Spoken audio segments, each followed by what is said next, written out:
Was there a defining moment along that path that made you sort of switch and lose faith in religion?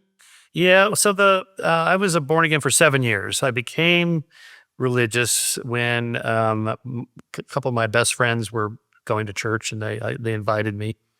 My friend George invited me to the Presbyterian Church in Glendale, and just parenthetically, he had a really cute sister that she was also going. I thought, well, okay, this little added bonus, maybe she'll pay attention to me. Yeah. Anyway, So you joined religion for a girl. there was some motivation there. Yeah, as good as reading as any. I'm a guy. Come on. Anyway, but at the end of the sermon, the preacher did the call up, which I didn't know anything about. But he said, if you want to be saved from original sin and live forever and so on, come on up. I'm like, all right, I'll come up. And my buddy's like, oh my God, he's going up. So I went up to the thing, and there were several other people, and they did whatever they did. And I think it was repeating John 3:16, the verse you always see at the football games and stuff. For God so loved the world, he gave his only begotten son for you to have everlasting life, something like that. So I did that. And then, so this was my first clue of skepticism. I went back to school. This was high school.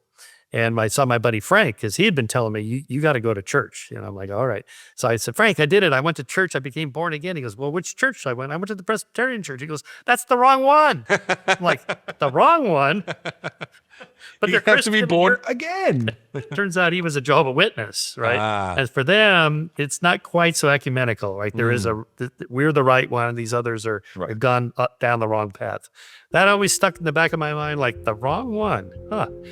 And then later, when I, in graduate school, when I kind of lost my faith, I thought, what if I was an anthropologist from Mars and I interviewed people, from different faiths and said, each of these ones say they're the right ones. How do you know you're the right one, right? And then, maybe there is no right one. Maybe they're right for you, but not objectively, scientifically right. Something like that. So I kind of lost my faith. To watch the full episode of Last Meal, click here.